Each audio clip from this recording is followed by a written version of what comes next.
This is your guide to book publishing. Everything you want to know but didn't know what to ask with your host, Dr. Judith Briles, on the Rockstar Radio Network. On the show today, you'll find out where book publishing is going and how to take advantage of it. How to identify and avoid publishing predators. What opportunities are emerging as the book trade evolves in new forms. How to avoid losing money, and much, much more. Join us now as a variety of publishing pros will deliver insights and strategies to take the author to the next level of publishing. It's your guide to book publishing. Everything you want to know but didn't know what to ask. Brought to you by Author U and the Book Shepherd on the Rockstar Radio Network. And now, here's your host, Dr. Judith Briles. Oh, top of the day to everybody. We have a great show that it's so incredibly important for authors because we're going to be focusing on book fulfillment, author fulfillment, other product-related fulfillment things, and everything else that you can figure out to do with them, and some just basic strategies for marketing, because the reality is a lot of you have books or will have books, and they gather cobwebs. Well, that's not the game plan. The game plan is to move them out and find the buyer and get them there.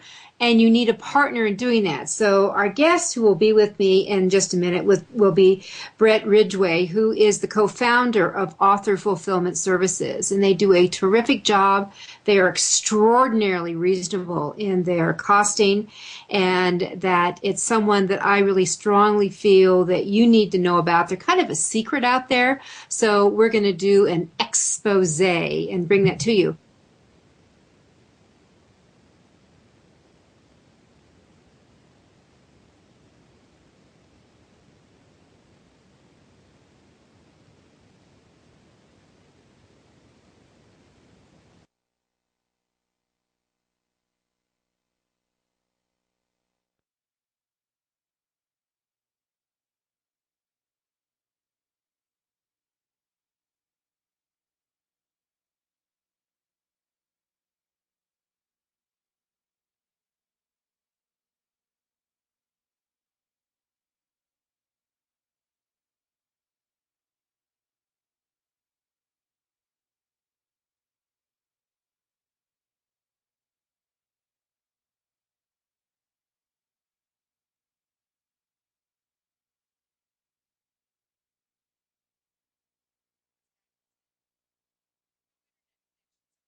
That for those of you who didn't catch this, that last week we had Carol McManus on, who is known as the LinkedIn Lady, and she has a regular show on the Rockstar Radio Network that's heard in the late afternoon, early evening, depending upon where you are in the United States.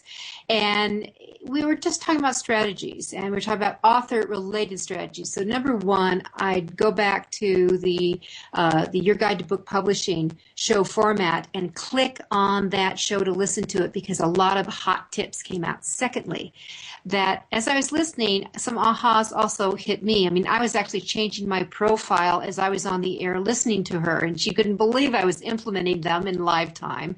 Secondly, what I did is I had put together the Author U group on LinkedIn a couple of years ago, just to secure the name. So as you know, if you don't get your name, your URL, you're gone. And if you're thinking of anything, you want to secure it and have it. And if you decide not to follow through with it, then you can let it go. But the reality is someone else is thinking of your idea. Don't think that you are a soloist out here. And so what I did is started really thinking about the forum for Author U and how can we bring in more and more people globally. So I just started putting it out there. And from the 26th of July through the 2nd of through today, so we're talking about 1 week roughly, that we added 400 people to that group, just talking, just asking, just querying, and it's considered a very active group, and people are joining all over the world. I'm in Colorado. Only 17% of the members are Colorado. There's people from Australia, Hong Kong, India, Canada, Pennsylvania, Texas, all over. So Speaking of other states, our primary guest, is not from Texas or Pennsylvania or Mexico or Canada or Europe or India. He's from Indiana. And Brett Ridgway is the co-founder of Author Fulfillment Services as well as Speaker Fulfillment Services. Author Fulfillment is an organization that's dedicated to helping authors, you listeners, speakers, and information marketers to handle the behind-the-scenes order fulfillment so that you can focus on writing and marketing. He himself knows about authoring. He's written 3 of them himself, with the latest being the 50 biggest mistakes I see information marketers make. He brings a unique perspective to the business of fulfillment, and he travels extensively to meet new and upcoming authors at various conferences while his outstanding staff stays behind to fill your orders when you email them into them. And with that, Brett, welcome to your guide to book publishing. I am so happy to be with you today, Judith. I've never been exposed before, so this should be fun. Well, you're dressed, aren't you? All right. Well, let's just jump into it. How many? Take us through the process of what needs to be done in fulfillment. What are some of the do's and don'ts that authors should be looking for, or anybody who's looking for assistance in fulfilling a book or a product that's not going to come out of their own basement? Well, Judith, whether it's a product or book or whatever, how critical it is to get your product into the hands of somebody that's bought your product. You want to get them while it's fresh in their mind and all that. If they have to wait a week or 2 to get something, then their enthusiasm has drained off some, and they're just not excited to get into what they ordered. I mean, their enthusiasm has dropped. So I think one of the most critical things that people need to consider from a fulfillment standpoint, regardless of who they're working with, whether they're doing it themselves or with a fulfillment partner, which I would certainly recommend, because I know you've talked about this before. I mean, if your time is being spent running to the post office, then you're not really building your business. You're not doing the things you should be doing. So our rule of thumb, frankly, is orders in our door by noon Eastern time are out the door that day on an item stock like a book. So the turnaround time is so critically important so that you can get in their hands as quickly as possible, what's fresh in their mind, and get them enthused and excited about your book.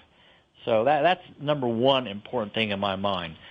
The number 2 important thing is, if at all possible, if you know who bought your book, while they're waiting to receive that book, you should be keeping them excited about what they're going to be getting into, what they're going to be reading or whatever.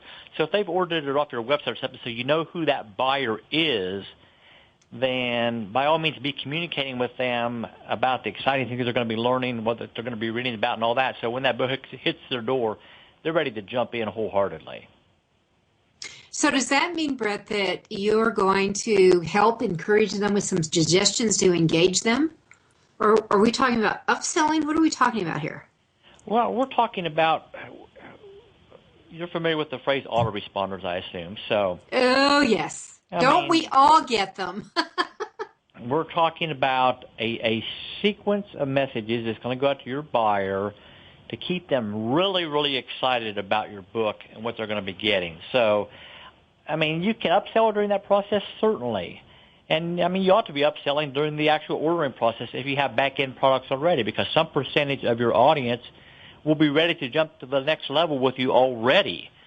But those that don't, if they're just ordering your book and it's about getting your book, then keep them stoked, keep them excited, and you do that by communicating with them via an autoresponder email sequence that already is pre-programmed, so it's all automatic for you. You don't have to sit in there and type a message to them every day. It just is already set up. And again, it's all about keeping them hot, keeping them excited about seeing and reading your book. All right, so that autoresponder, would that come directly from the author's website, or is that something that you queue up that once you receive that order that you'll send something out on behalf, or am I going down the wrong path? Well, typically, if you're selling a book via your own website, then you're going to have what's called an online e-commerce system or shopping cart. That's what the orders are being going to cross through. And most shopping cart systems will have email capabilities built into them so that you can communicate with those prospects and buyers as they come to your website, ask for more information, buy your products, etc. And so you're capturing their name and email address during this entire process. And then within that back-end shopping cart, you're going to pre-write and place into the system your follow-up messages. So if they buy your book, automatically within, 1 minute, they're going to get a message that says, hey, thanks so much for buying my book. Here's the exciting things you're going to learn. Look, it should ship out within the next 24 hours, and so you'll have it within the next, 2 to 3 days or whatever it may be. And then the next day you send, hey, your book has shipped out the door. It's shipped by postal service, so look for it in just a couple of days. Here's a couple of exciting things to look for in the book or whatever. In other words, just keep them going, keep them excited, and then when that book hits the door, you should have a message immediately going out that says, hey, you should receive the book by now. We're so glad you came on board. Get started right away. Here's some key things I want you to look for. And then here's some other products and services we have, other books or audio products or whatever that relate to the book that they bought. So it's all an integrated process. You want to automate as much as possible. Automation is the key. Now, is that something that Author Fulfillment Services does that kind of gooses the author to think this way, to kind of set up a 1, 2, 3 follow-up plan? 1, I'm really glad you bought the book, and 2, it's been shipped out. So with what you just told me, that I'm hearing that by noon, if whatever it is, by noon, the next business day, your book is on the truck, basically. That's right. Is that correct? Okay. So by noon, the next business day, your book is on the truck on its way to you. So, and then you blah, blah, blah, blah, pitch. And then maybe 2 days later, you're saying if your book hasn't arrived, it is momentarily going to be dropping in your mail slot. And here's what you might be looking for. So is that something that you kind of goose them to do? Because I'm telling you, no one that I know of thinks of stuff that way. Well, we do have a back-end system that we offer our clients. It's called Red Oak Cart, which will handle that email autoresponder series for them. Obviously, you need to decide as the author what your messages are going to say specifically, but it's easy to set them in the system so that you set it and forget it type thing. There's a number of other autoresponder type services. MailChimp is one well-known, Aweber, AutoResponse Plus, etc. Yeah, they're all there. You know what? We've got about 10 seconds, so let's kind of say that. We'll come back and look at some of the different e-services, whether it's Constant Contact or Chimp or that, because I think of them as more emails versus the full service that you're talking about, what you do. This is Judith Briles. You're listening to Your Guide to Book Publishing. My guest is Brett Ridgway. We'll be right back. This is Your Guide to Book Publishing. Everything you want to know but didn't know what to ask. With your host, Dr. Judith Briles. And we'll be right back with more great information right after these on the Rockstar Radio Network.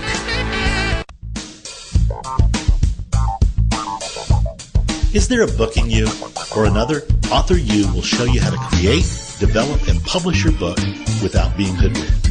If you already have a book out, you'll find a supportive and brainstorming community that's connected and creative no matter where you live. Author U brings in national experts for its book camps and annual author extravaganza held each May. It has regular meetings and delivers webinars for its members on timely topics. Through Author U's extensive network, members enjoy exclusive benefits, including significant discounts for a variety of services necessary to publishing. The Resource, its online book publishing news magazine, is content-heavy and it's free. If you want to create a book that has pizzazz, punch, and panache, Author U is for you. If you're a hobbyist or a casual author, it's not. Join Author U today through its website at authoru.org. Follow Author U on Twitter at AuthorU and on Facebook at Author U, where timely author and publishing tips and articles are posted daily. Author U, where the author goes to become seriously successful.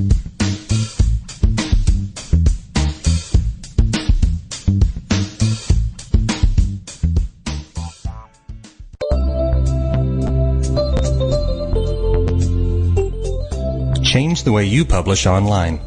WaveCloud is a new forum for authors to manage all their books' information in one place from start to finish, including pricing and listing summary. To learn more or sign up for email updates, visit wavecloud.com.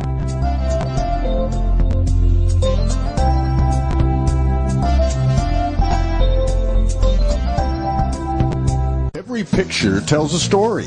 And it's a truism that people do judge a book by its cover. Nick Sellinger and NZ Graphics have been in the business of producing superior graphic cover design and interior layout for self-published authors, independent and traditional publishers for years. He has developed a reputation for excellent work, fast turnarounds, and best of all, affordable pricing. NZ Graphics also produces ebooks and book marketing materials such as posters, sell sheets, postcards, bookmarks, business cards, logos, and more. Books designed for his clients have won multiple book awards, including Best Book Award by U.S. Book News, multiple Evie Awards from the Colorado Independent Publishers Association, Indie Book Awards, the San Francisco Book Festival Award, and Freedom Medal Award from Valley Forge. Visit www.nzgraphics.com or call 303-985-4174 for more details about making your book the success it should be. Mention that you are an FOJ, friend of Judith's, and that you heard about NZ Graphics on your guide to book publishing.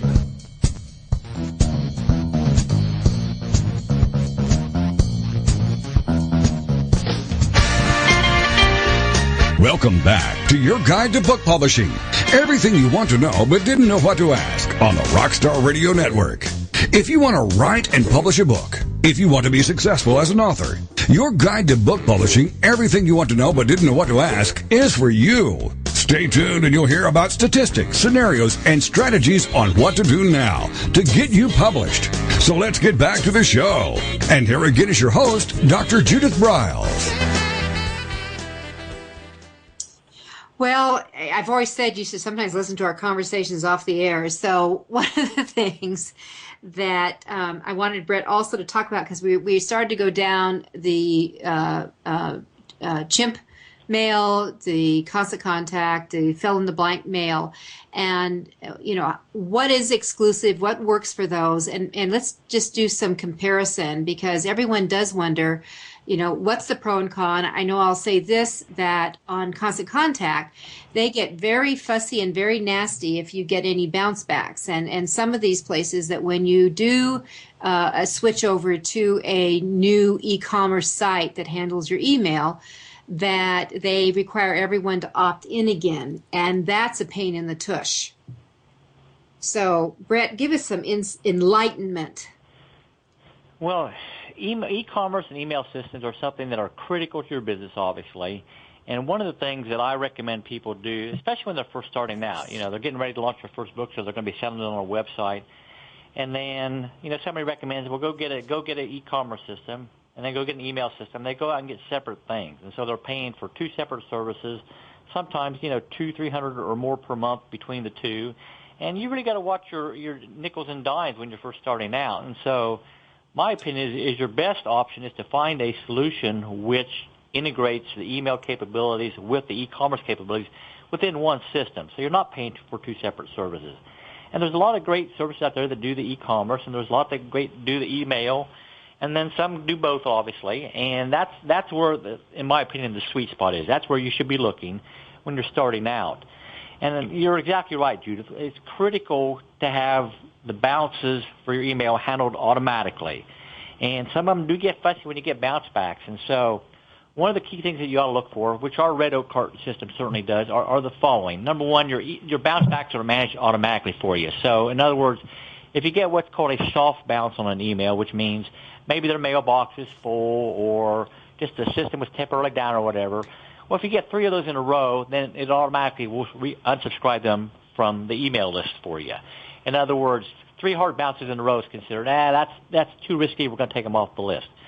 If it's a hard bounce, and there are literally dozens and dozens and dozens of different kinds of soft bounces and hard bounces, but essentially a hard bounce is where it's just an invalid email address. Somebody put a phony email address on your form or whatever, and so if you're sending out an email to like a Yahoo address or Gmail or Cox.net or Shaw or whatever it may be, where it's a big public email type service, and you're getting all sorts of bounce backs, invalid addresses, well, that just raises all sorts of red flags to them, and they don't like it so much. And when you're dealing with a big company like a MailChimp or a Constant Contact, they're dealing with tens and tens and tens of thousands of customers, and they just don't want to take the risk of one, small player messing up their system or whatever.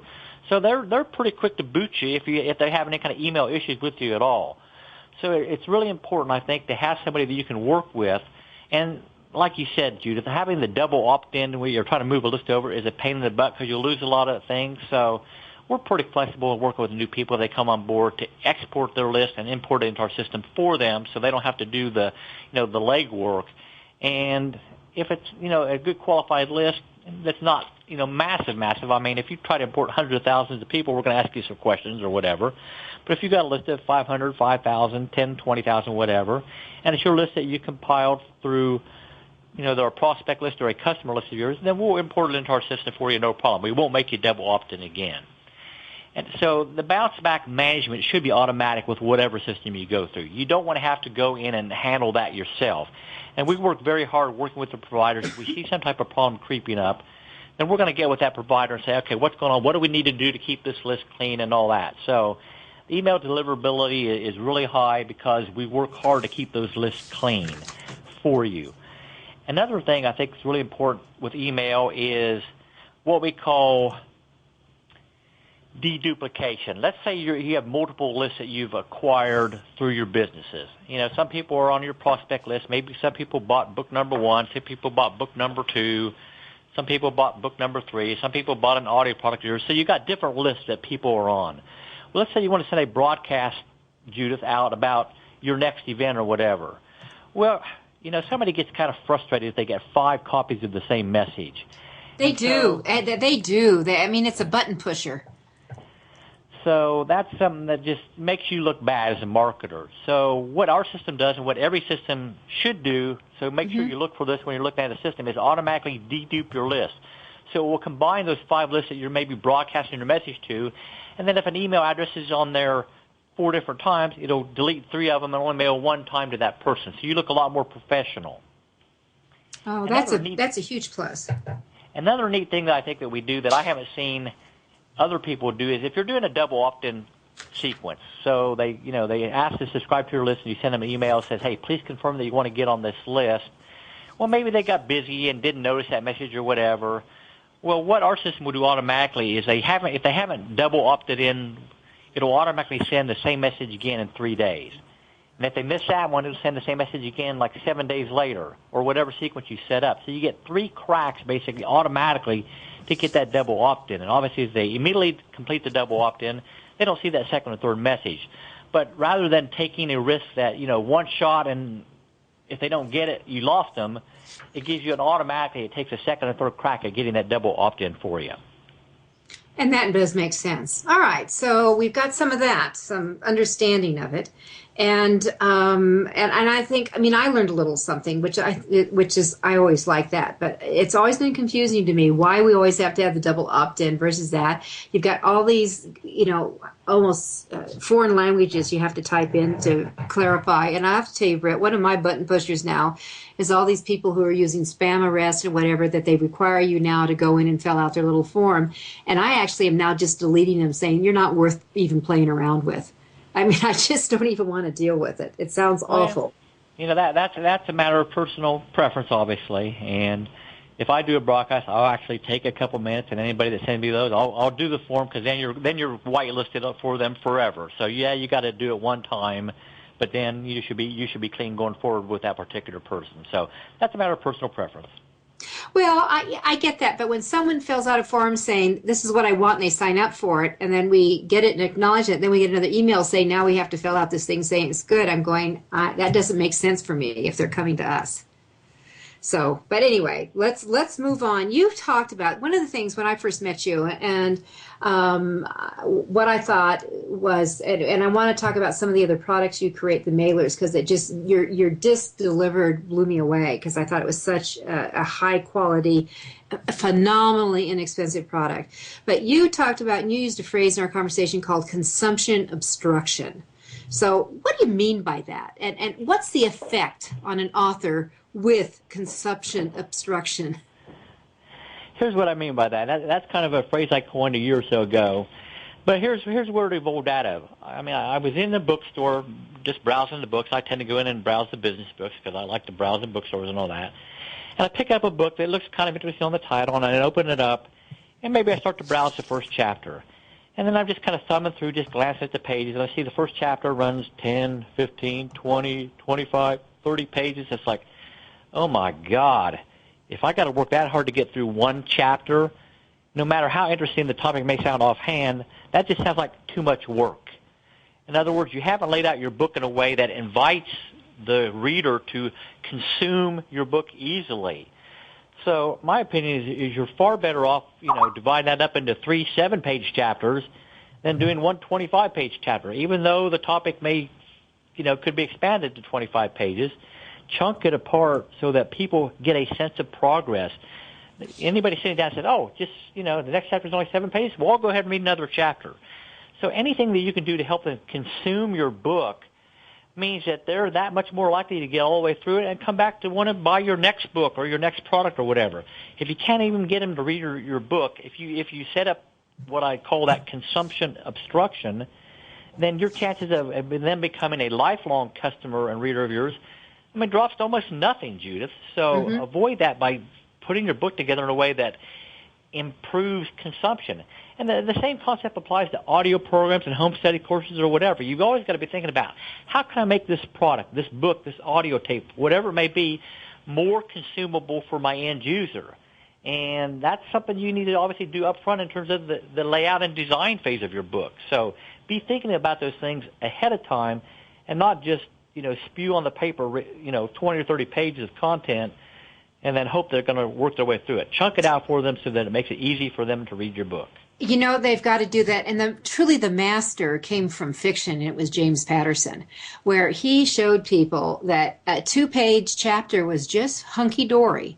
And when I was doing some stuff, one of my friends was a columnist for Forbes magazine, and he said they used to call them bathroom reads. Anything, there are articles they always wanted in a bathroom read. You could get in there and you could get out with that. So we're coming down to the bottom of the hour, and we're gonna have Bill Van Orsdale join us from WaveCloud. And then what I want you, when we come back, Brett, I want you to get into some of the dollars and cents of all this. So what's the cost for fulfillment and movement? We know that you're going to move it by noon. Now let's get into the break of that and also some of the other programs you do. This is Judith Briles. Right back.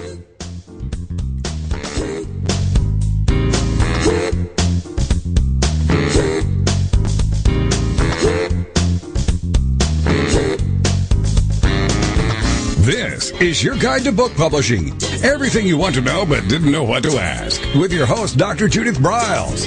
And we'll be right back with more great information right after these on the Rockstar Radio Network. Since 1987, Color House Graphics has set the standard for quality book production. Whether you decide to print a small quantity of books or need a large print run, depend on Color House to help you.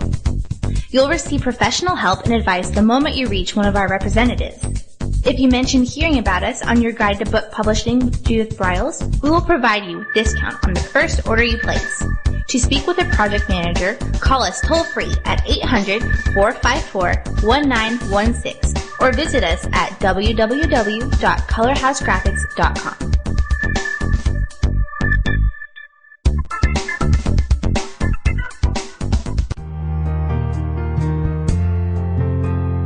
Do you need postcards that make a statement? How about business cards, flyers, brochures, or NCR forms? Tuvets is the solution for all your printing needs. Providing services specially designed for authors, we deliver exceptional quality colored printing. Most important of all, we specialize in reducing your printing costs. No more waiting. No more standing in lines at your local printer. Online proofing. With our pricing tools calculator, you can get instant quotes on all your printing products, as well as shipping rates all over the United States. Just a few clicks of the mouse and you're on the way to discovering how easy and convenient online color printing should be. Contact our friendly, human account representatives. We recognize that you want answers, not voice prompts. Visit our website at www.tu-vets.com or call 1-800-894-8977.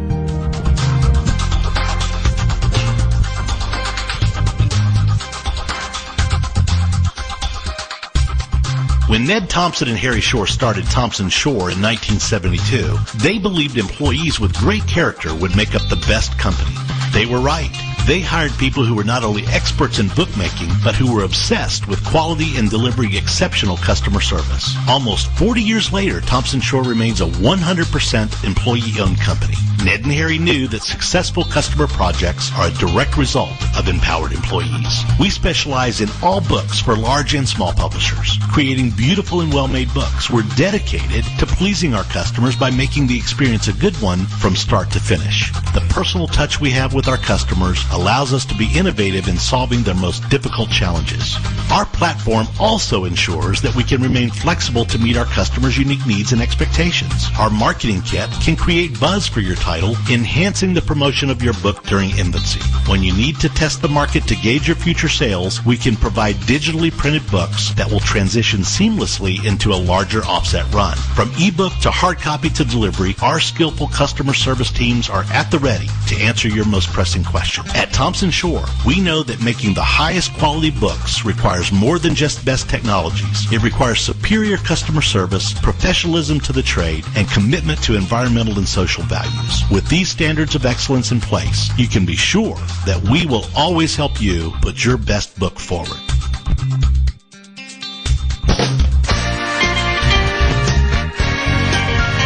Welcome back to your guide to book publishing. Everything you want to know but didn't know what to ask on the Rockstar Radio Network. Coming up, you'll hear more about statistics, scenarios, and strategies on what to do now to get you published. So let's get back to the show. And here again is your host, Dr. Judith Briles. Well, with us at the bottom of the hour is Bill Van Orsdale, and Bill is the Chief Marketing Officer for WaveCloud, which is a brand new baby that is really birthing, and I'm thrilled to see in its beta the website now up. And Bill, in 30 seconds, tell them why they should go to WaveCloud and join in and follow you, and then give us a hot tip on reviews. Absolutely. So if you're a reader, we've got a lot of good books, and we've got the opportunity to start uploading reviews and building a community around your favorite authors and your favorite books. If you're an author, we're going to present the opportunity to sell your books at our store, and probably most importantly, start connecting with your audience, building your platform, and shaping your persona on the site, not simply leaving it to chance. Mm-hmm. All right. And I think that that segues right perfectly into what I want to talk about today, which is this concept of reviews. I've been following some threads online recently about review trolling, and these are people who leave reviews regardless of the quality of the book, just leave poor reviews just regardless of the quality of the book. And I talk to a lot of authors who say, well, I don't worry about that. I never read reviews. There's nothing they can teach me about writing books, and so I just ignore all the reviews. And I would say, that it's okay not to let your writing be influenced by reviews, but remember, your book is your business, or your book series is your business, and so you do need to know what your customers are saying about it. So I would say, monitor those places where your books are getting reviews, or even if you've got an author page where you're getting reviews as an author. And if you see this kind of trolling going on, a lot of negative comments, you've got to nip it in the bud. You've got to contact the site people. If you don't have the ability yourself as an author to actually shape that conversation, then you have to ask the people doing the site to help you out with it. Well, and even Amazon will respond to that. Sometimes people do put up pissy reviews. I've seen it, and that they're coming. I think they come from an envy platform, that you've done something they wish they had done, and that there are other times. Now, I personally have actually put up some negative reviews on books when I felt so screwed and cheated by one of John Grissom's books. I was so angry at how poor and weak it was. I swore he didn't write it, or he wrote it with one of those little hourglasses that he flipped it over, think, oh God, I'm done for the day, I'm done. And I was furious. And it was interesting because multiple comments were going on about it. So yeah, it's tough as an author to always hit it out of the park every time, but when people are giving you the poor reviews that have nothing to do with the quality of your writing or your book, yeah, that's another game. That's another ball game. All right. Well, for our listeners, go to wavecloud.com and join the community. It's a growing community. It's there for you, and and they would love to have people who love to read on it. Isn't that correct? Absolutely. We want to build a book lovers community where you come to find books that you want to read. Fabulous. Well, thanks for being with us, Bill. Look forward to having you again. Thank you, Judith. Bye-bye. Okay, Brett, we're back. And I left you that I wanted you to also get into some cost factors. And you also, and some of the other products that you can work with for fulfillment. And for our listeners, I have to tell you, I met Brett in Los Angeles earlier this year. And I picked up, actually, I didn't know who Brett was. I picked up, when I don't know what to call it, I call it a hoo-hoo. So I picked up this hoo-hoo, and I opened it up, and I immediately saw what it is, and all I could say was this is slick. And I thought it was so slick that I went over and got a couple of my other friends and brought them over to this table before we even knew who the person was standing behind the table. I said, you need to look at this. This is way cool. So what I picked up was a blue folder, a mailer, a self-contained mailer, and inside of it was a disc. It could be a CD, a DVD, you fill in the blank. And they have created a very slick, and then I realized the picture on it, we had the front inside pitching it, happened to be our guest on the show today. And so we had that, and I started talking with them about their services and their free shipping and CD and DV offers, their monthly continuity disc mailings. I mean, if you have a following, if you're creating something, this is a program that could get out there, and the cost was nominal to do it, and they handled everything. They produced it, they packaged it, they mailed it. It was cool. So tell us about that, Brett. Well, we're really excited about this product, Judith, because we think it fills a real need in the marketplace. I mean, we looked around and there were some other, print-on-demand type things, but what people were getting was an ugly manila envelope that it just didn't look very good. It wasn't a good representation of what I would want my product to look like if somebody asked for more information about it. So we put together this product called Disc Delivered, and that's D-I-S-C, Delivered. And as you said, it's a self-mailer that contains a CD or DVD, and the beauty of it, it's a print-on-demand program. So similar to our regular fulfillment, orders to us by noon. We actually duplicate your CD, print up your mailer, and then put the mailing label on it and drop it in the mail that afternoon. So you have nothing in inventory. It's just as people order them, we basically make them and drop them out the door. So let's say you have a website and you have an offer on there that says, hey, get my free CD or get my free DVD, just pay shipping and handling.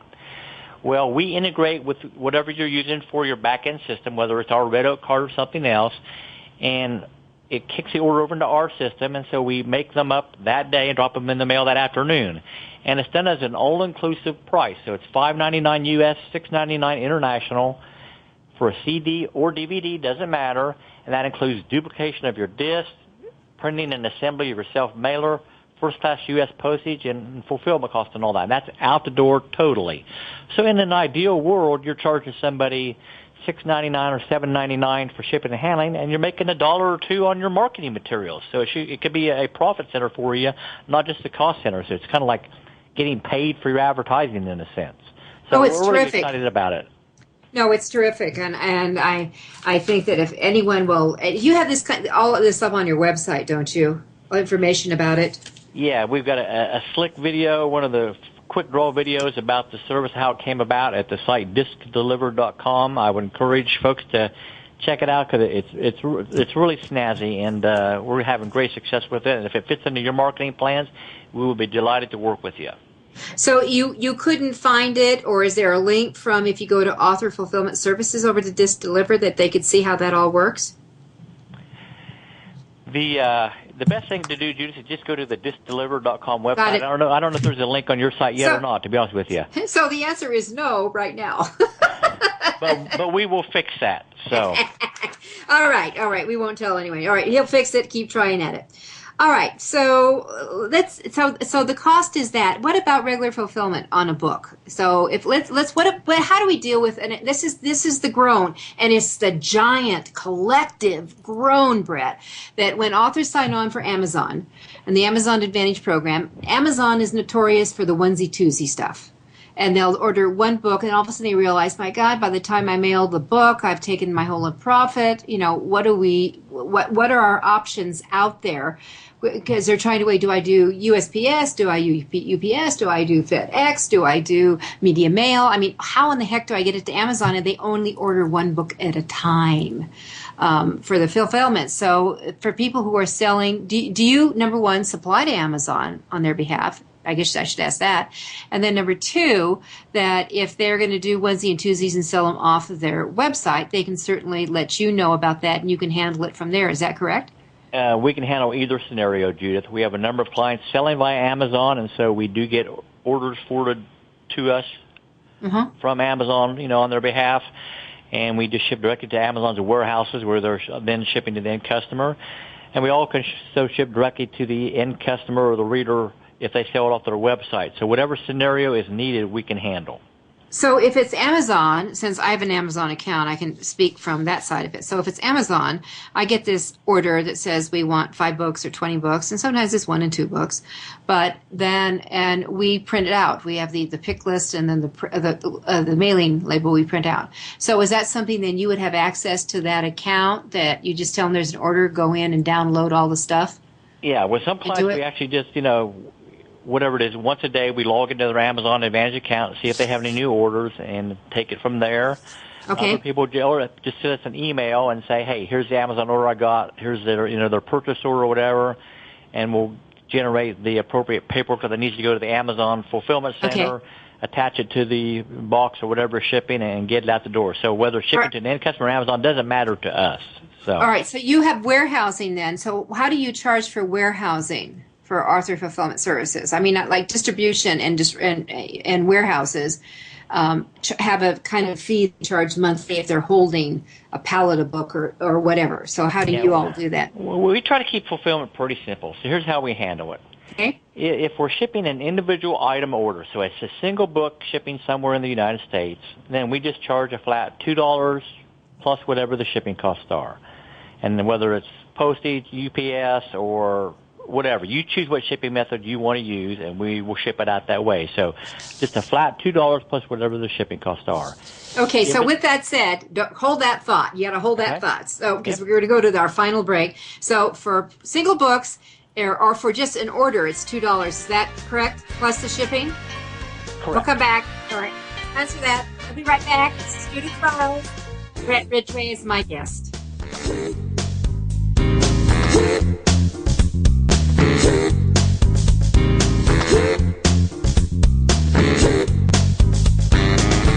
This is your guide to book publishing. Everything you want to know but didn't know what to ask. With your host, Dr. Judith Briles. And we'll be right back with more great information right after these on the Rockstar Radio Network.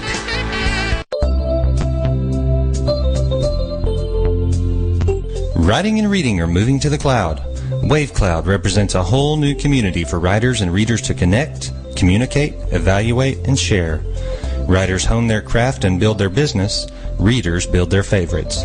Sign up for updates at wavecloud.com.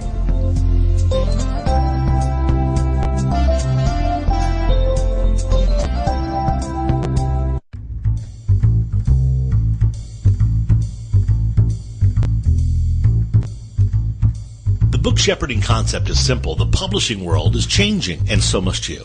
You need an experienced shepherd and a guide to partner with you as you create, strategize, develop, publish, and achieve your publishing goals. You can't do it alone without paying the price. You can spend your money creating a book that turns out to be so-so, or you can create a book that looks and feels classy, builds your brand, and is a financial success, a bestseller. It's your choice. You choose. You need the book shepherd.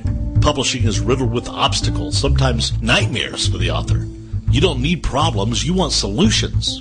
Dr. Judith Briles will shepherd you through the maze and the chaos. At times, she's had to step in and rescue a book that has been sabotaged by a publisher or by a publishing service provider or sometimes even the author themselves. Judith Briles is the book shepherd if you want to create a book with no regrets. Give her a call today, 303-885-2207. That's 303-885-2207, or email her at judith@briles.com. By the way, Briles is spelled B-R-I-L-E-S. Follow Judith on Twitter at My Book Shepherd and on Facebook at The Book Shepherd.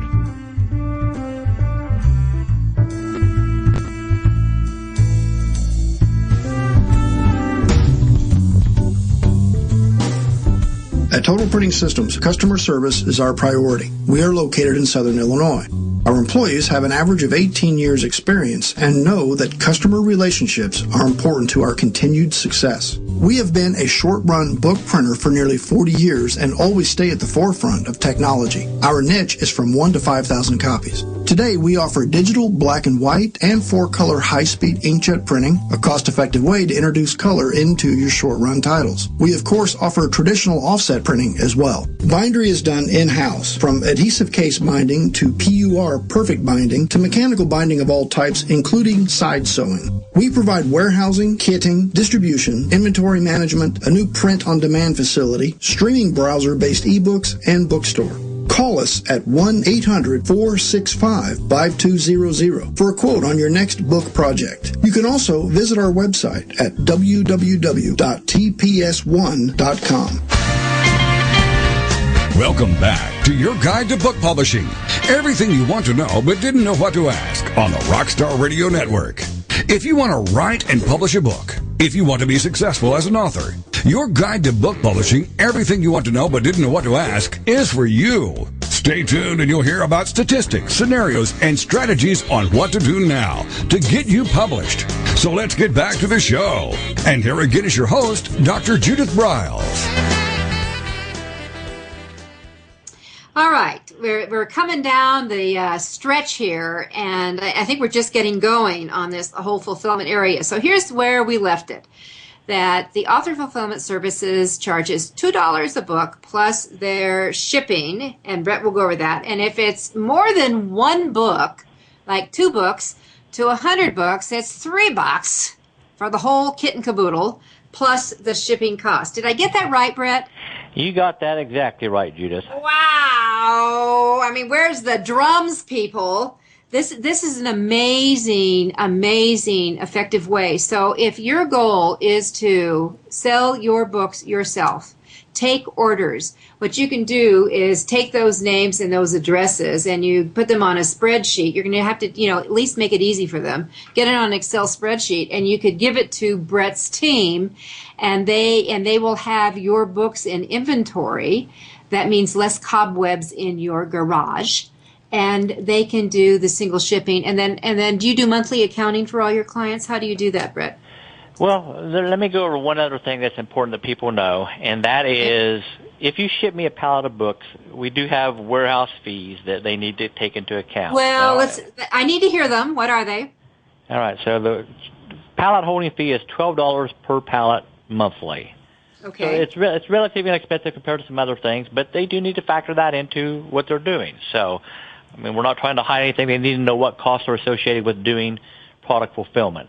And I think it's very important also that people understand, Judith, that we are a fulfillment center. We're not a distributor. We're not marketing their books to the bookstores.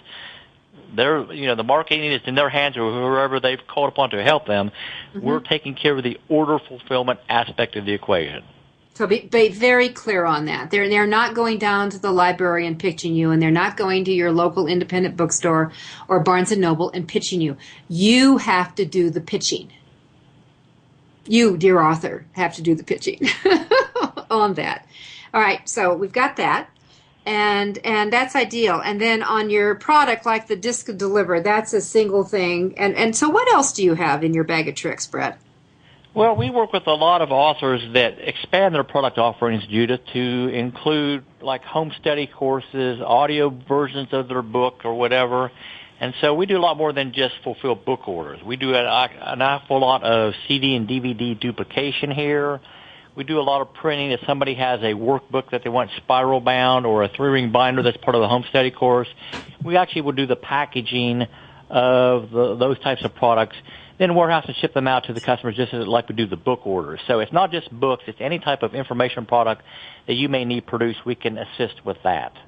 And that really comes from your speaker fulfillment services, where so many speakers would want the workbooks created, and it may be 10 in a career, it could be 50 there, and you could take care of that, right? Yeah, that's exactly right. Our company evolved out of working with speakers at live events, and so the author fulfillment services side is actually fairly new because a brilliant lady named Dr. Judith Bryle said, hey, we should have that too. I saw it and I went after it. So it is there. Yeah, perfect. All right. Let me ask you this question because, we're in the digital age. It doesn't mean that, you're talking to someone who loves a printed book. I love the feel, the smell, the touch. I'm very tactile. I'm very visual. I'm on a computer 10 to 12 hours a day. Really, the last thing I want to do is my eyeballs do not want to read another electronic thing for pleasure. So I'm the old-fashioned. But let's talk about products. And there's a big debate, you've brought this up, between going digital and just doing digital-only products, digital-only books, digital fill-in-the-blank, and versus the more tactile physical product. What do you see the pros and cons here?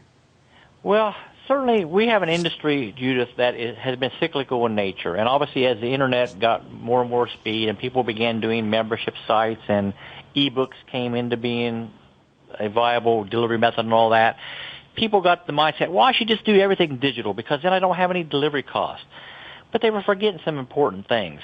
Number one, there's a lot of people out there like you that are very tactile, and they like to hold something in their hands. And when they're investing money in something, they want something that they can physically see. And a bunch of bits and bytes on an electronic device or their computer isn't what they want. And so you lose a good portion of your marketplace if you're offering digital-only versions of your stuff.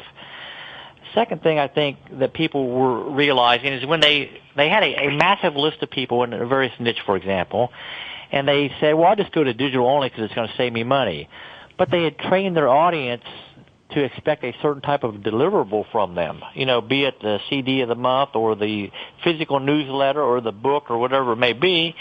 And so when they went to a digital only version, people started dropping out like flies, and they just lost their list, and they realized they were alienating their list by not providing some type of physical component to them.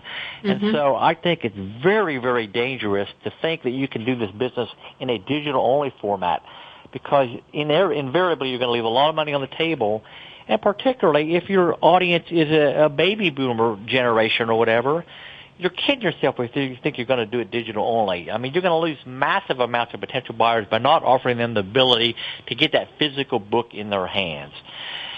Okay. I can share some interesting case stories about bigger home study courses and the effect of the numbers in terms of additional money made by offering a physical version and the return rate being lower by offering a physical version. And they're just astounding numbers. So, can you do that in 30 seconds? Because I have another question I want to ask you. Okay, let's. Right. I would like to hear that difference. Okay, home study course being sold for $2,997. Okay. Upsell was offered for an additional $500, so $3,497. 42% of the people took the physical upsell, so they spent an extra $500 to get something in their hands. The return rate on people that bought the physical upsell, 8%. People that bought the digital-only version, 22%.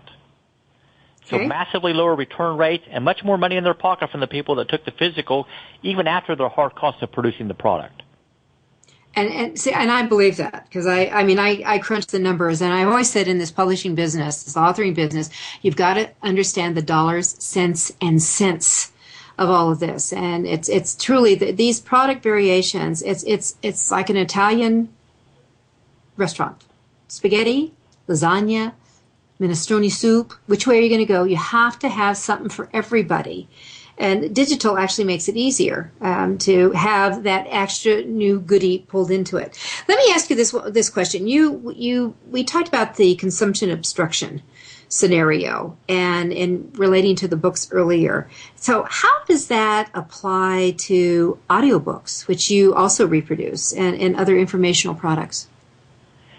Well, here's what I say that's the primary thing people need to take into account on audiobooks. Let's say you've recorded an audio and it's an hour long. Mm-hmm.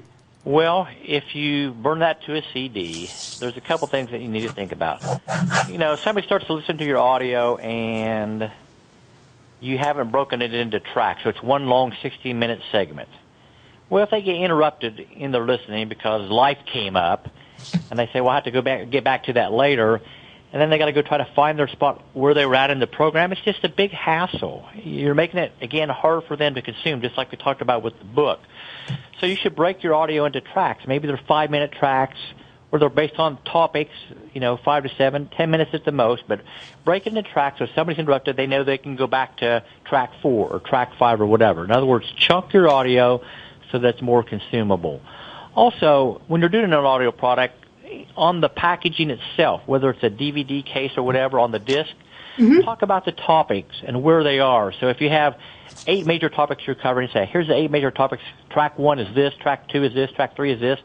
So if they're really interested in topic number C, then they can jump right to topic number C if they want. In other words, they have that option because they know where to go find the key information that they want. So again, in your packaging itself, you're telling them where to go to find out what you have and make it consumable for them. Very, very critical, just as critical in an audio book as it is in a printed book. Well, that's a smart idea. I wish someone had told me when I did my last audio program that. So that's something. Do you in your fulfillment services? Do you have someone who helps edit that and makes recommendations, or is that something that needs to come in from outside? Typically, it comes in from outside, but we know some excellent audio editors, so we can hook people up with that if they need. But it's typically not something that we do internally. Good idea. That's a great idea. All right, we have 1 minute left. 1 minute. What amazing thing would you like to leave our listeners with? All right, everybody should have a book, and I know you've talked about this many, I do many believe times, that. Judith. I believe it. You got to have a book because it's your best business card to establish you as an expert on all that. And as you said, I've written 3. Mm-hmm. But the book should only be, in a sense, the first step. And here's why. What's the perceived value of a book, Judith? $15, $20. That's what we're used to paying in a bookstore. Most people don't realize you can take the exact same content and just by packaging it differently, you can sell it for $37.97, $197, $397, etc. And it's all a matter of offering additional formats. So record an audio version of it. Maybe make a workbook to go along with it. So in other words, same content, but just by how you package it, you can deliver a different product at different higher price points. And you can throw in, which is really the package format is. It is the audiobook, it is the guidebook or the workbook or the book. And if you come together, and it could also be that you could throw in a webinar maybe that you put together or a couple of other audio programs, and you get those prices up and you're dealing with a price point to you that could be less than $20 easily, and yet you're selling it for $200, which I love the 10-to-1 ratio. Yeah, the perceived value concept is something that's critical to understand as an author. All right, fabulous. All right, thank you, Brett Ridgway. Go to Author Fulfillment Services to get more information, and everyone sign up for the LinkedIn group Author U. We'll be back next week. Talk to you later. This is Judith Briles, and your guide to book publishing. Thank you for being a part of Your Guide to Book Publishing. Everything you want to know but didn't know what to ask.